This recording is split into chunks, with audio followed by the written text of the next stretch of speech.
Olá, seja muito bem-vindo à nossa Escola Bíblica. Este lugar especial onde nos encontramos para juntos desfrutar da Palavra de Deus. Temos tido a oportunidade de estudar muitos e muitos temas diferentes sobre a Bíblia, mas agora temos a oportunidade de estudar sobre a Bíblia em si, como é que ela foi feita, porque é que ela existe, como é que a podemos compreender e até que ponto é que podemos confiar nela. Todas estas perguntas e todas estas questões que nos fazemos no dia-a-dia, vamos ter a oportunidade de desfrutar das respostas dela através de convidados que nos vão ajudar a desfrutar da Palavra de Deus. Hoje temos connosco o pastor Paulo Neves. Olá, Paulo. Muito obrigado por estar aqui.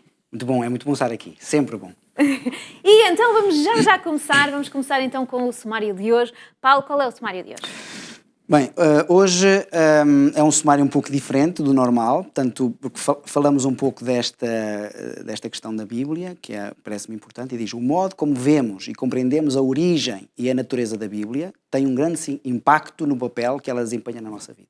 A forma como nós vemos a Bíblia, sobretudo a origem da Bíblia, tem um impacto na nossa vida. Exato, e na forma como a vamos aceitar. Vamos já ver então os textos que vamos usar como base e que vão servir para a base do nosso estudo. O primeiro texto que encontra-se na segunda carta de Pedro, no capítulo 1, do versículo 19 ao 21, e segunda de Pedro 1, 19 a 21 diz: e temos muito firme a palavra dos profetas, a qual bem fazeis em estar atentos, como uma luz que ilumina em lugar escuro, até que o dia amanheça e a estrela da alva apareça em vossos corações. Sabendo primeiramente isto, que nenhuma profecia da Escritura é de particular interpretação, porque a profecia nunca foi produzida por vontade de homem algum, mas os homens santos de Deus falarão inspirados pelo Espírito Santo. Outros dois textos que temos que também vamos usar e que vão servir como base, o primeiro encontra-se no livro de João 5:39, que diz: examinei as Escrituras, porque vós cuidais ter nelas a vida eterna, e são elas que de mim testificam. E o último texto que vamos ver neste momento é no livro de Atos, no capítulo 17 e no versículo 11, que diz: ora, estes foram mais nobres do que os que estavam em Tessalónica, porque de bom grado receberam a palavra, examinando cada dia as Escrituras, se estas coisas eram assim. Estes são textos que já vamos compreendê-lo dentro da explicação, mas a primeira pergunta que eu gostava de ter é: como é que é possível seres humanos de diferentes lugares, de diferentes momentos da história, conseguirem escrever todos em uníssono uma mesma mensagem? Bem, como nós falámos no programa anterior, nós vemos que, apesar de haverem vários escritores, o autor é o mesmo. Exatamente. Aliás, a Bíblia fala-nos aqui de uma coisa muito importante em 2 Timóteo, capítulo 3, verso 16, que nós lemos no programa passado, mas que também ele vai continuar a ser transversal ao longo de todos os programas, que diz: toda a Escritura é inspirada por Deus. Aqui há uma coisa muito importante, que é toda a Escritura. Ou seja, não é só algumas partes da Escritura, mas toda a Escritura. Existem cristãos, que acham que só o Novo Testamento é válido para nós hoje como sendo inspirado. Exato. E que o Antigo Testamento está em desuso, não sendo inspirado. Algumas pessoas acreditam que algumas partes estão inspiradas, outras não. Exato. Como, por exemplo, há pessoas que acreditam que o livro de Jonas não é inspirado, porque era impossível que Jonas entrasse na barriga daquele peixe e saísse de lá vivo dias depois. Mas o que é certo é que o próprio Jesus, como nós falámos no programa anterior, ele citou Jonas, portanto, como um livro verdadeiro. E por isso a Bíblia diz que toda a Escritura é divinamente inspirada. Portanto, aqui duas coisas importantes. Primeiro, toda, ou seja, não é só algumas partes. Exato. E em segundo, é divinamente inspirada, quer dizer que é inspirada por Deus. Logo, Deus não se pode contradizer, sendo que ele é o único que dá a mensagem aos profetas. Com linguagem humana, porque aqui há uma associação entre a linguagem humana com o poder de Deus, não é? É uma associação divino-humana, em que Deus inspira as ideias e os profetas e os homens escrevem com as suas próprias palavras. Por isso é que alguns, como por exemplo João, que era pescador, tem uma forma de escrever, e Lucas, que era médico, ou Paulo, que era teólogo, tem outra forma diferente. Exato, a pessoa vai escrever com as palavras, com o vocabulário que tem, não é? Eu não posso fazer-te uma apreciação médica e usando palavras médicas porque eu não sei nada de medicina. Esta parte é importante ser dita. No entanto, o conhecimento sobre o problema em si, Deus dava a inspiração e explicava. Exatamente. E então podemos dizer que ele era o autor. Exatamente. E há uma coisa muito importante aqui, Rita, se me permites, que é, por exemplo, há muitas pessoas que dizem, sobretudo nos evangelhos, que há um evangelista que fala de uma maneira e há outro que fala de outra outra maneira. E nós sabemos que eles dão os seus toques pessoais. Por exemplo, se nós os dois fôssemos...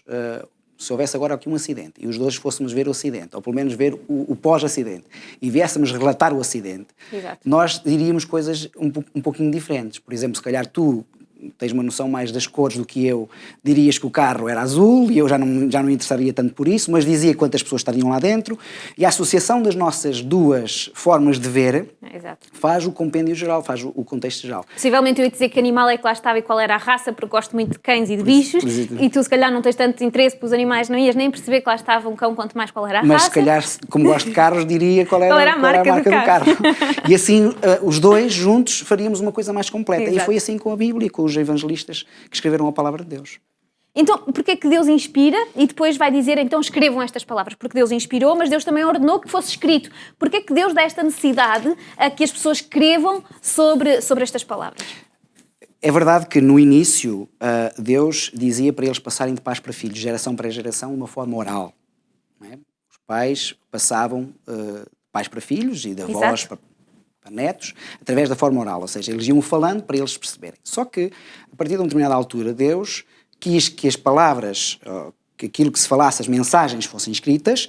Porquê? Porque quando a mensagem é escrita, há uma força maior, ou seja, há algo que fica perdurável, ou seja, permanente, não só àquele texto ou àquele contexto, naquela situação, naquela forma, mas nos contextos e nas gerações seguintes.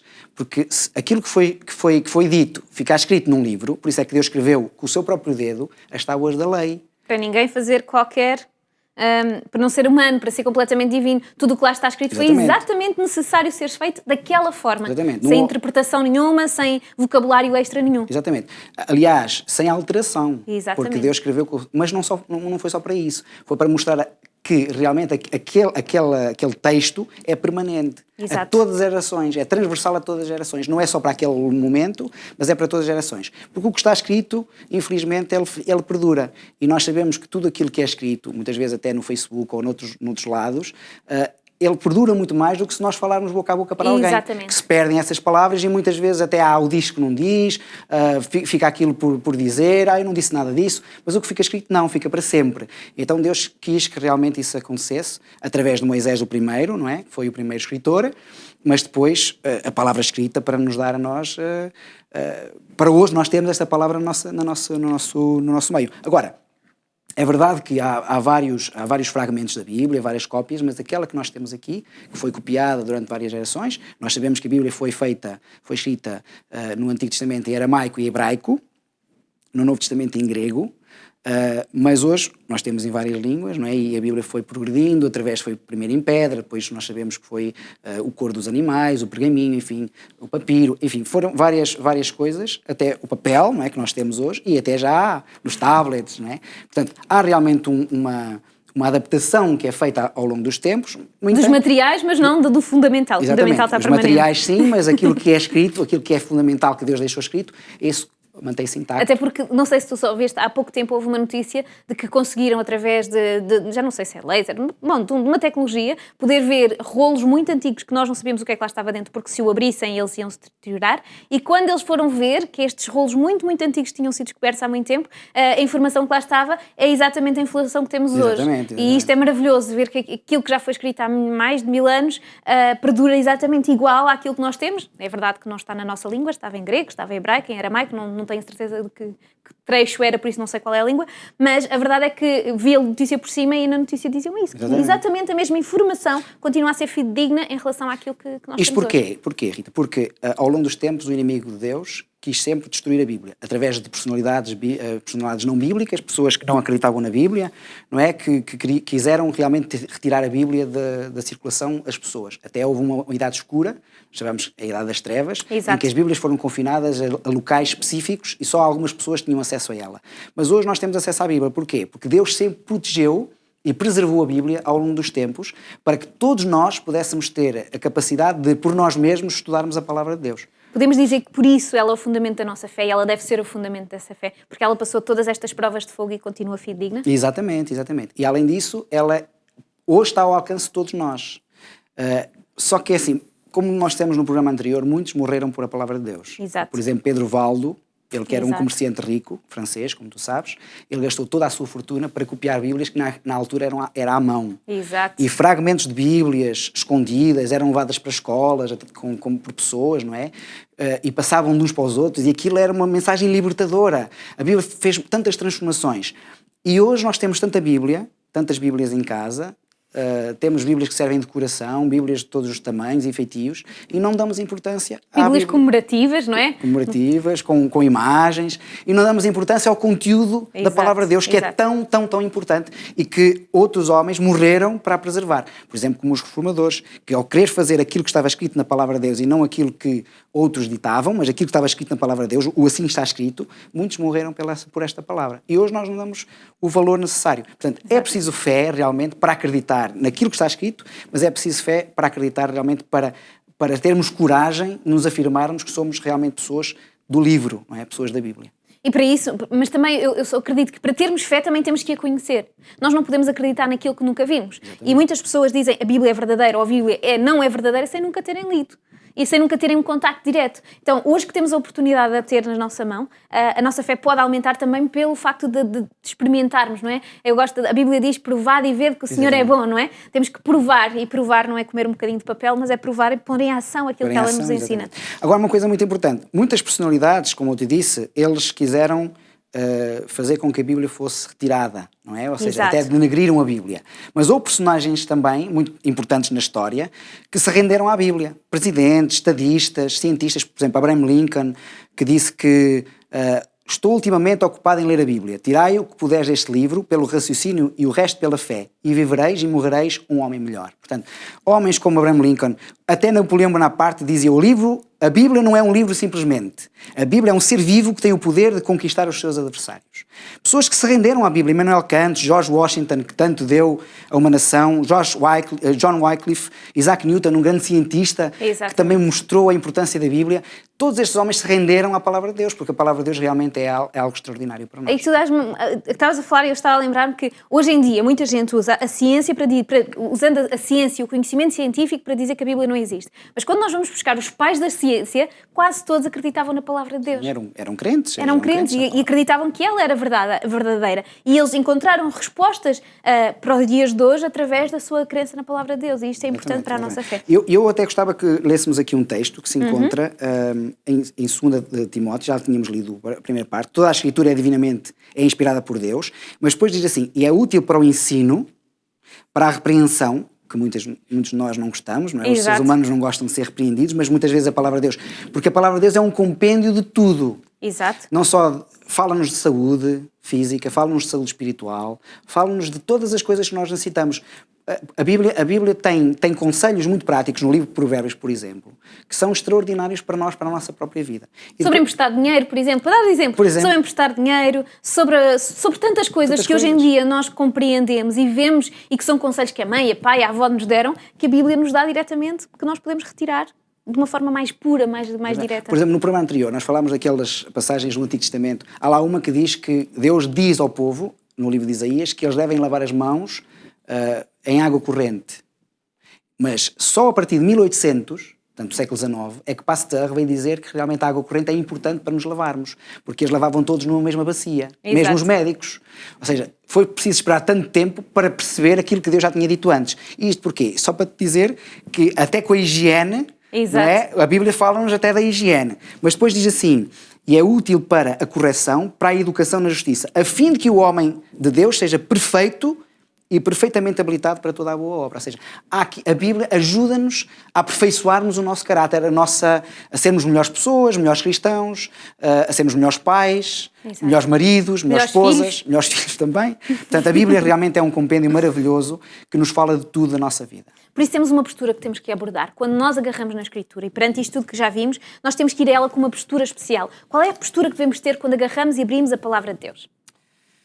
Bem, em primeiro lugar, acho que nós temos que ter uma postura de reverência para a Bíblia. A Bíblia é um livro, não é um livro qualquer. A Bíblia é o livro dos livros. É a vontade expressa de Deus para nós. Portanto, não é um livro corriqueiro como qualquer outro. É um livro especial. Mas nós temos que ir a ela com fé, sabendo realmente que aquilo que lá está, nós temos que aceitar pela fé. Porque há coisas que nós não compreendemos. Por exemplo, o milagre da encarnação de Jesus. como é que nós podemos compreender que Jesus foi gerado do Espírito Santo através de uma virgem? Não é? Isto é algo só pela fé que nós podemos compreender. Exatamente. Isto ultrapassa a própria ciência. A ciência não consegue explicar isto. Porquê? Porque a Bíblia fala-nos de milagres. Exato. E a ciência não pode explicar os milagres. Os milagres são feitos por Deus e eles aceitam-se, não se explicam. Eles aceitam-se pela fé. Então a fé entra neste contexto. Há pouco lemos o texto de Atos 17:11, que diz que os bereanos, os de Bereia, eram mais nobres do que os de Salónica. Porquê? Porque ouviam aquilo que Paulo dizia, mas iam examinar cada dia nas Escrituras para ver se era assim. Então, uma das coisas que é importante para nós e como nós devemos abordá-la, é que nós devemos estudar a Palavra de Deus para saber o que é que a Palavra de Deus nos diz como sendo a verdade. Porquê? Porque muitas vezes nós ouvimos grandes pregadores, carismáticos até, que falam sobre a Palavra de Deus, falam sobre a Bíblia, dizem que é assim ou dizem que é assado, mas muitas vezes nós não vamos verificar na Palavra de Deus se aquilo que eles estão a dizer é o correto. Porque há muita gente, nós muitas vezes fazemos rótulos nas pessoas. Exato. Rotulamos aquela pessoa de um grande pregador, então tudo o que ela diz é verdade pura e nua, não é? Tudo aquilo que o outro diz que eu não gosto tanto de ouvir, então não tem sentido. Mas nós temos que analisar na Palavra de Deus para saber se realmente aquilo que a pessoa está a dizer, que até é com carismático, ou seja, quão carismática a pessoa é, e muitas vezes pode estar a falar com aquele carisma todo, e no entanto estar a falar completamente ao lado daquilo que está escrito. Exato. Então, nós devemos de ir lá, não é? À fonte. Exato, à fonte, estudá-la. Portanto, é realmente a fé na compreensão da Bíblia que é importante. É verdade que nós não vimos a volta de Jesus, por exemplo, já falámos sobre esse tema e podemos falar da ressurreição de Jesus. Mas nós não estávamos lá para ver Jesus a ressuscitar. Não é? Mas também houve personagens que nós nunca conhecemos da história, como por exemplo Alexandre o Grande, e que acreditamos porque a história o diz. Exato. Não é? Ora, a Bíblia tem muito mais poder do que qualquer livro histórico. Porque a Bíblia, além de ser histórico, também é um livro completamente profético e, como vimos, uno, ou seja, ninguém se contradiz. É impossível um livro ser escrito por cerca de 35 a 40 escritores, num período de 1600 anos, e eles não se contradizem. Era, se calhar, impossível nós passarmos um fim de semana num sítio, tu e eu escrevermos sobre o sítio e conseguirmos entrar em completa harmonia sobre a mesma informação, porque vai haver partes em que nós vamos interpretar e ver e vamos pôr um cunho pessoal que na Bíblia havia, mas não era corrigido pela presença do Espírito Santo. Exatamente. Que nós não tendo... O Espírito Santo é que unia estas pessoas. Exatamente. Então, esta fé não é uma fé cega. Nós não vamos, de uma forma cega, não é, compreender tudo aquilo que está escrito. É uma fé que age pela razão. Mas, estudando o texto aqui e o texto ali, as pessoas fazendo estudos bíblicos vão chegar a essa conclusão de que realmente a Bíblia é a verdade. Não é? Então, querendo saber verdadeiramente a palavra de Deus, porque há muita gente que se aproxima da Bíblia com ideias pré-concebidas, não é? Ou seja, já têm preconceitos, já têm ideias concebidas e, ao entrarem no estudo da Bíblia, já estão a tentar encontrar um versículo para apoiar as suas ideias. Exatamente. Ora, nós temos que nos aproximar da Bíblia com uma forma neutra. Exato. De alguém que quer aprender aos pés do mestre. Senhor, eu estou claramente neutro na minha visão, no meu espectro mental. Eu quero, por favor, que tu me ensines o que é a verdade. Exato. Sem algum conhecimento prévio. Eu vou para aprender, não para justificar. Exatamente. Obrigada, Paulo, porque realmente são pontos essenciais para a nossa relação com Deus e para compreender a Bíblia e para poder fazer dela o nosso guia.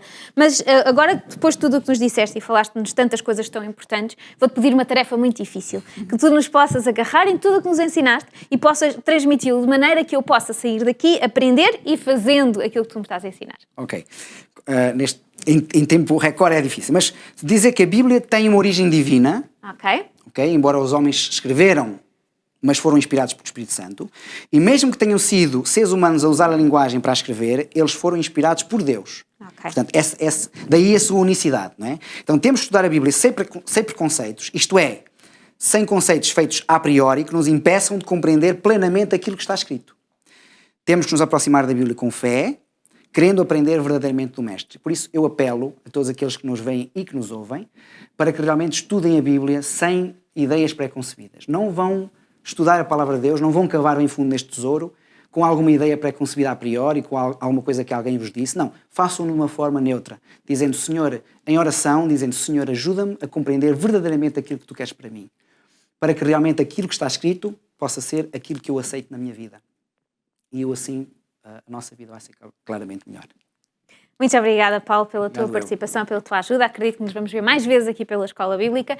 Assim que está aí em casa, de certeza que está a gostar de estar connosco. Acredito que tenha aprendido muito com este programa, por isso eu quero convidá-lo a poder estar connosco já no programa a seguir. Mas tenho mais informações. Quero lhe dizer também que estes programas que estão a acontecer, aqueles que já aconteceram, tanto sobre este tema como outros temas que tivemos a oportunidade de estudar noutros momentos, de certeza, se os quiser ver, e acredito que sim, pode fazê-lo através da página do Up Channel, pode fazê-lo na página da RCS, no Facebook. Contamos então que possa estar lá, possa assistir, possa fazer parte desta família que nos comunicamos e aprendemos da Palavra de Deus. Queremos contar consigo já no próximo programa, queremos continuar a desfrutar da Palavra de Deus e dos seus ensinos para a nossa vida e queremos que você também possa estar connosco. Por isso, encontramos-nos já na próxima Escola Bíblica. Até lá!